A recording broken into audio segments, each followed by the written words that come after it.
guys, and welcome back to my channel for another video in my serial killer spotlight series, where on the last Saturday of every month I tell you the story of a serial killer and their victims. You guys have been telling me to look into this particular case for the longest time, and I cannot believe it's taken me this long. Get yourself ready for one of the most insane stories you'll ever hear. Leonarda Cianciulli was also known as the soap maker of Correggio, murdering 3 women in the town of Correggio, Italy between 1939 and 1940. She's quite different from any serial killer I've talked about in the series before, both in terms of the motivation behind her murders and her method of murder. She essentially killed because she was insanely superstitious and then turned her victims' bodies into soap and cakes. But let's start by talking a little bit about her childhood. A book I read about Leonarda described her life akin to a Greek tragedy, and I have to say that I don't necessarily disagree. She still sucked though. Leonarda was born in November 1894, or at least around that time, in Montella, one of the most poverty-stricken regions of Italy at the time, to her mother Emilia. Leonarda was born as a product of rape. Her father was a man called Mariano Cianciulli, who Emilia was forced to marry once it was discovered that she was pregnant. Leonarda's early childhood was all round just bad. Her family lived in poverty, which was exacerbated when her father died when she was still young. Although it wasn't necessarily a happy marriage or a happy family, Mariano would have been the main breadwinner in the household, and his death would have made things all that much worse. Emilia soon remarried, which did very little to ease the family situation, and Leonarda was emotionally abused by her mother throughout her entire childhood. It was very obvious that Emilia just didn't have the means to love her child, a product of rape, and a very painful reminder of what she'd been through. Leonarda was aware of her lot from life at a very young age, and she tried to kill herself twice when she was still just a child.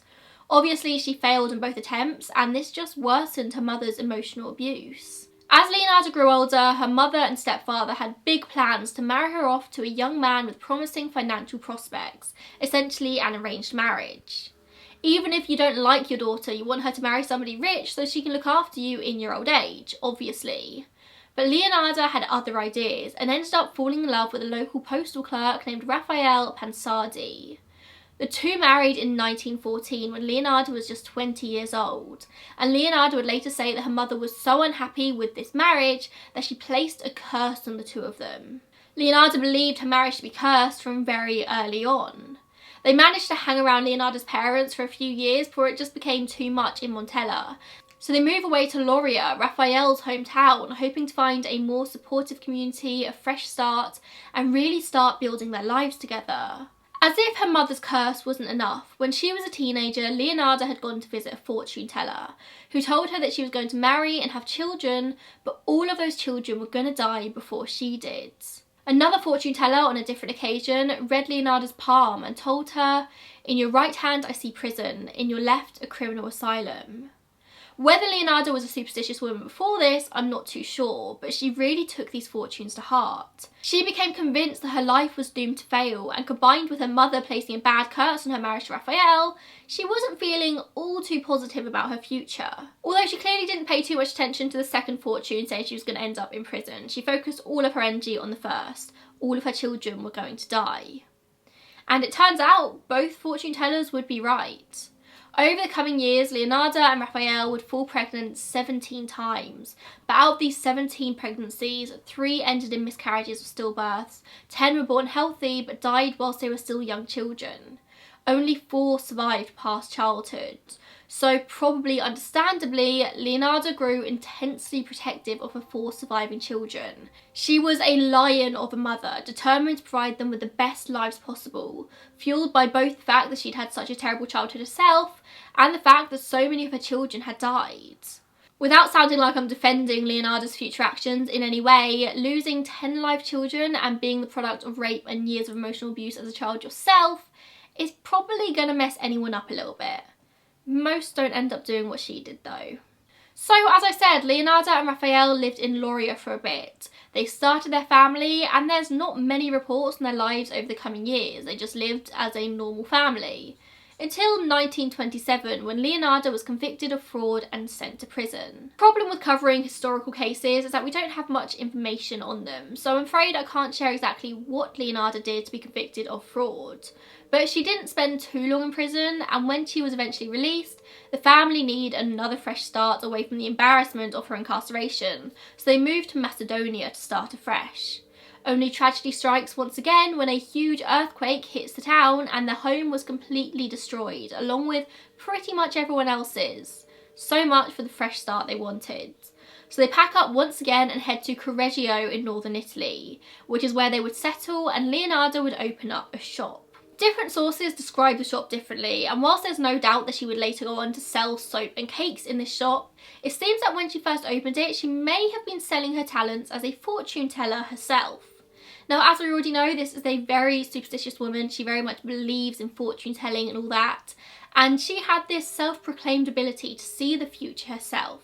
She got a reputation in the local area for being somewhat of a guru, helping people find love or just find their way in life. It may have just been more of a life advice, life coaching kind of thing than a fortune telling kind of thing, although no doubt she advertised herself in that way. Generally, Leonarda was really well liked in Correggio. She had a reputation for being really kind, she was a helpful neighbour, the kind of person you could go to for advice whenever you needed it, and she also had her reputation of being a very fierce mother. But her life didn't get much easier once in Correggio. After the stress of the previous decades, her husband had turned to alcohol, and he was unable to find work to help provide for the family. Eventually, Leonarda has enough of his alcoholism and she kicks him out, and he just disappears from public records. Of course, that's one explanation, that's what she said she did, but when the husband of a woman who'd soon go on to become a serial killer disappears off the face of the earth, you could potentially assume that he might have become her first victim. Had her mother's curse on the marriage finally come to fruition? Whilst Leonarda did have 4 children that survived past childhood, she did undoubtedly have a favourite, in the form of her oldest son, Giuseppe. Maybe being the first of her children to survive, she felt a particular connection to him, but he definitely got the most of her attention, and she was determined to protect him at all costs. This became a little bit difficult though when World War II came around in 1939 and every able-bodied young man was to enlist in the army to fight alongside Nazi Germany and Japan, and this included Giuseppe Pensardi. And Leonarda had to do something to protect her oldest son. He couldn't go on just to die in the war.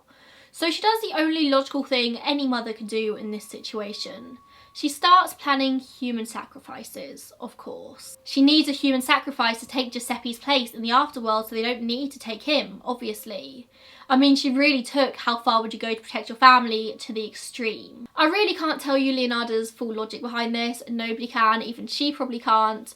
But somehow she came to the conclusion that human sacrifices were the only answer to save her son at war. Luckily for Leonarda, she was a fairly trusted figure in the community. Her shop was very popular with people popping in just to have chats with her on a daily basis. She knew the ins and outs of a lot of these people's lives, mostly women's lives. She knew who she could pick out who wasn't necessarily going to be missed by friends or family. And so it was easy to pick out her first victim as 73-year-old spinster Faustina Setti. Faustina had never been lucky in love, she'd never married, and so she'd been coming to Leonarda for help with her love life. And Leonarda happened to know just the person for Faustina, a friend of hers and an elderly man who was looking for love who lived just over the sea in Pola. Leonarda forged a series of letters from this elderly gentleman to Faustina to convince her of the match and helped her prepare to move over to Pola. Only of course, no such man existed. Leonarda told Faustina to tell nobody of the news just yet, to write letters and postcards to her friends and family that she should mail once she reached Pola to let them know of the good news. Faustina sold her home in Correggio and got ready for the move. On the day of her departure, she goes to visit Leonarda one last time.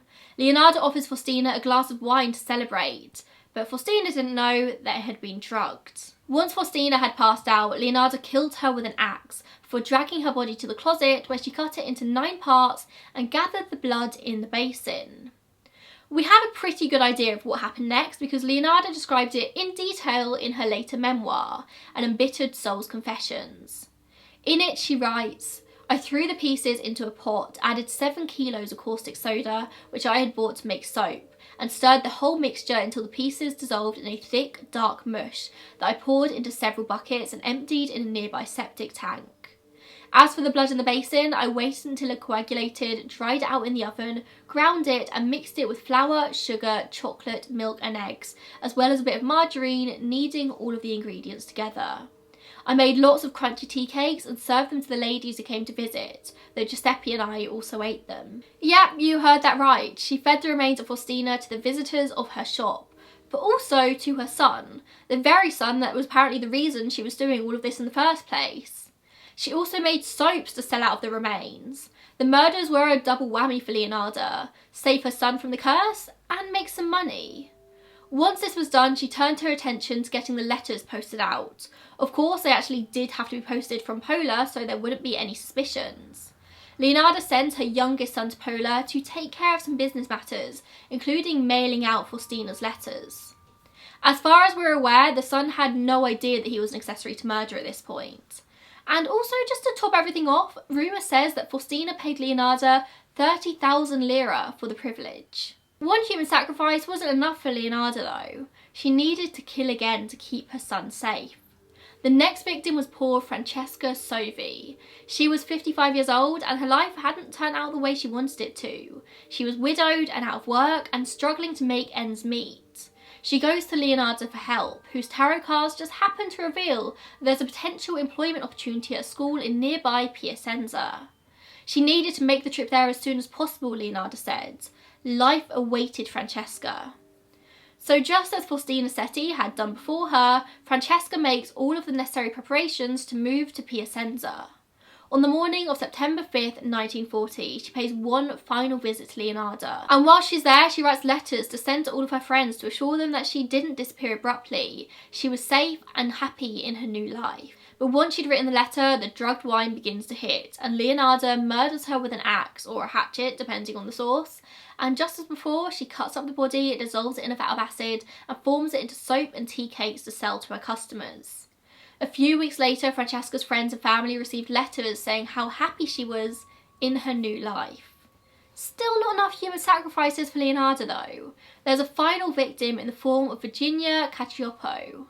Leonarda made a mistake though by choosing Virginia. She wasn't fairly alone like Francesca and Faustina were. Virginia was a former soprano who was said to have sung professionally at La Scala in Milan. She was known more than the others. She also had close family. Leonarda was getting a little bit sloppy. But at 53 years old, Virginia's days as a professional singer were over, and she was looking for work, hence her visits to Leonarda. And it doesn't take long for Leonarda to help her out. She turns to an acquaintance in Florence and quickly gets Virginia a position at a firm with a wealthy man she knew in the big city. But the offer wasn't going to be open for long, Leonarda said, and Virginia needed to sell her stuff and move there quickly. She could tell no one of the arrangement because Leonarda said she'd been having an affair with the man in question, and she didn't want to disgrace him. Of course, this wasn't true. Leonarda wasn't having any affairs with anyone. In fact, the man didn't even exist. But Virginia didn't know this, and she prepares for a big move to the city. And on her last morning, the 30th of September 1940, she makes a visit to her friend Leonarda. You know what happened by now. She's drugged, axed, chopped up and shoved into a boiling pot to be made into soap and tea cakes. Leonarda writes in her later memoir, "She ended up in the pot like the other two. Her flesh was fat and white. When it had melted, I added a bottle of cologne, and after a long time on the boil, I was able to make the most acceptable creamy soap. I gave bars to neighbours and acquaintances. The cakes too were better. That woman was really sweet." It's mainly this that makes me sure that Leonarda had different motives here than what she insists. There's no denying that she was a very superstitious woman, and wanting to save her son with human sacrifice was part of the motive, at least for the first murder. But I think she enjoyed it. It was a win-win situation for her. She could make some money, get free soap ingredients, and feel like she was doing it for the good of her family. I mean, who comments on the taste of another human being with such blasé unless you kind of enjoyed it? Over the course of her murders, she secured tens of thousands of lira in the form of bonds, jewellery and cash.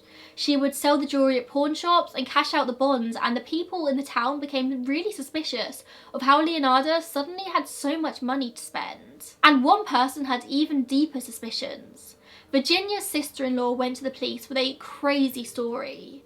She said that she'd seen Virginia enter Leonarda's house on the day she disappeared, and that she'd watched the house for nearly 2 hours waiting for Virginia to reappear, but she never did. I do have to question why on earth the sister-in-law felt like she had to watch the house for 2 hours. Did she already have suspicions about Leonarda, or was she just a nosy neighbour? Eventually the sister-in-law decides to go and knock on Leonarda's door herself, but when she goes inside there's no sign of Virginia. There's just a pot bubbling on the stove, emanating a foul odour. Leonarda clearly worked fast. The woman leaves, but she can't stop this niggling feeling, so she ends up going to the police, who open up an official investigation.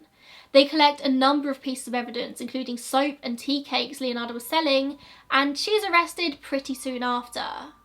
I did see some sources saying her son was arrested first, but I don't think that's correct. She was arrested in 1940, but due to World War II, the trial was pushed back for 6 years, till 1946. Imagine if she was innocent. I mean, she wasn't obviously, and she deserved that time in prison, but I can only imagine the amount of innocent people who are also waiting trial for that same period during this time. That's insane, 6 years. Over the years, the police collected more and more evidence against Leonarda, and they were convinced that she'd had an accomplice in the form of her son. Depending on the source, this may have been Giuseppe or another son. Basically, the police thought it was impossible to chop up and melt down a body in just under 2 hours. And it was only at this point that Leonarda confessed to everything. Up until this point, she had been just in denial. She wasn't about to commit 3 human sacrifices to keep her son safe, only for him to end up in prison alongside her. Despite her confession though, the police still refused to believe that she'd acted alone. So she managed to convince the authorities to accompany her to a local morgue, where she proved that she could hack up a dead body to 9 pieces in just 12 minutes. Her son was spared, and the authorities were horrified. And it seems that once she started talking, she just couldn't really stop, because as the trial went on, she just confessed to more and more and more. She said that she'd given the copper ladle, which she'd used to skim the fat of her human soaps, to the country's war efforts, as they were so badly in need of metal during the last days of the war. But despite her confessions, most of the time when she was on the stand, she was just presenting herself as a really kind, lovely woman who just wanted to help her family. There was this real cognitive dissonance. She couldn't seem to understand that what she'd done was bad. Eventually she's convicted and sentenced to 30 years in prison and another 3 in an asylum, just as the palm reader had predicted all those years earlier. The soap maker of Correggio ended up dying on the 15th of October 1970, aged 76, in Naples of a brain bleed. A horrible way to die for a horrible woman. For years her children refused to believe that their wonderful, loving mother could have done anything so awful. Even despite her confessions, they were convinced that she'd been coerced by the authorities. It just goes to show that you never really know somebody, even your own parents. It was only when she published her memoir years later off her own back did they realise that she really was as evil as she was portrayed. Which begs the question, do you believe that Leonarda really did all of this out of superstition, as she says? Or do you think that she concocted this story as a way of getting a lighter sentence? After all, the only proof we have of any curse or any fortune is Leonarda's own recollection. Is it possible that she killed on purpose because she wanted to, because she could? No doubt she did have a horrible childhood, and that would mess a human up a little bit, although granted, most don't turn to murder. What happened to her husband? Did he end up being her first victim?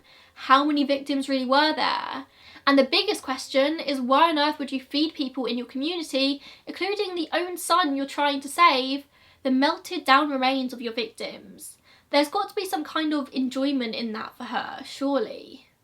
And that's the story of Leonarda Cianciulli, the soap maker of Correggio.